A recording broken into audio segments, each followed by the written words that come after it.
నేను భూసేకర చట్టంలోని కొన్ని వాళ్ళ కాంపన్సేషన్ ప్రకారం అడుగుతున్నా. నాది నేషనల్ హైవే కానుకోనుంది భూమి. నాకు అనుకొని దాదాపు 300 మీటర్లు ఒక సంస్థ కొనింది భూమి. 82 లక్షలు పెట్టి గవర్నమెంట్ వాల్యుయేషన్ చేసి రిజిస్ట్రేషన్ చేసుకుంది. మామూలు గవర్నమెంట్ వాల్యుయేషన్ నుంచి 16 లక్షలు. అంబానీ అలాంటి ఆయన ఆ వాల్యుయేషన్ ప్రకారం నాకు ఇయ్యండి అని నేను అడుగుతుంటే నన్ను నిర్లక్ష్యంగా కలెక్టర్కి అర్జీ ఇచ్చినా కానీ ఇంతవరకు అయింది, దాని మీద స్పందన రాలేదు.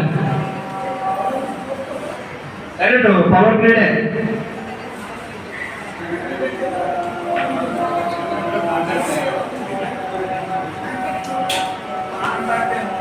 ఎవరు లేరు.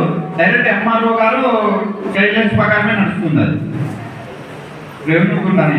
గ్రామ సభ పెట్టక ముందే వర్క్ స్టార్ట్ చేశారు. భూమిని నీ భూమిలోంచి మరి నిర్మాణం ఉన్నారా? అవును.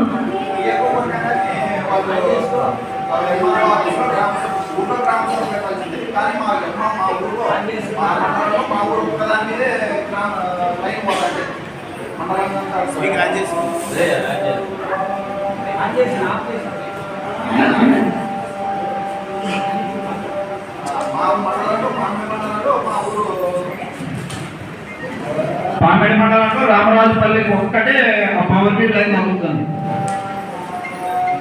గ్రామసభ ఊర్లో పెట్టామని నేను అడిగితే ఎంఆర్ఓ ఆఫీసులో గ్రామసభ పెడతాడు. వినతులు నేను ఇచ్చిన నా పరిస్థితి ఇది, నా వాల్యుయేషన్ ఇది అని. కానీ ఈ బుద్ధి వరకు దాని మీద స్పందన లేదు.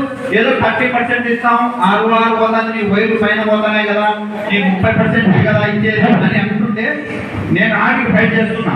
మీరు ఏం చేసుకుంటారో చేసుకుని పని అయితే నిలబడతానని చెప్పిన.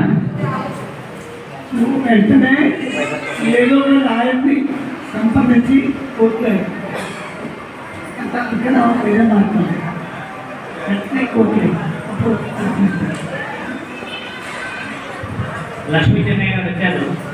మా విషయాలు మాట్లాడుతున్నా. రైతు అరటిగొండ లక్ష్మీ చెన్నై గారు మాట్లాడు రైతుల గురించి. పేదపల్లి రైతు రైతు నుండి వస్తున్నారు. మాట వేటలు నేను చెప్పినవన్నీ అబద్ధాలు, స్పీచ్లు కాదు, యథార్థాలు. ఆ విషయాలు కూడా ఆయన స్వచ్ఛంగా రైతు మాట్లాడుతున్నారు.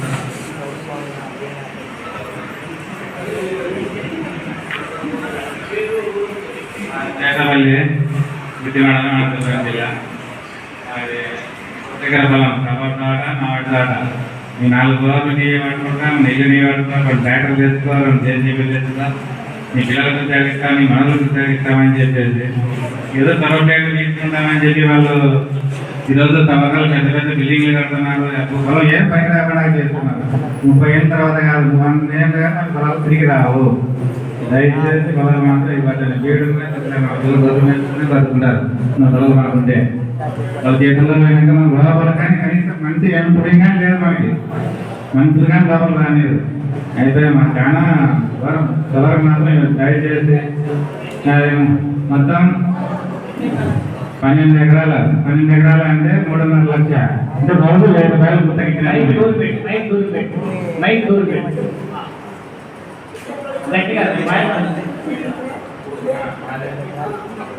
ఎకరాలు 4 లక్షలు వస్తాయి. పండ్ల మొక్కలు నాటుకున్నా ఆల్రెడీ. బోర్లు 4 బోర్లు, 6 ఎకరాలు సపోర్ట్ తోట, 5 ఎకరాలు మాడి తోట. మొత్తం 4 లక్షలు నాకు ఇన్కమింగ్ వచ్చేది. వాళ్ళు 3.5 లక్షలకే పెట్టేసిన. ఇప్పుడు ఎకరానికి 35,000 సంవత్సరానికి. రోజుకు 1000 రూపాయలు పడతారు.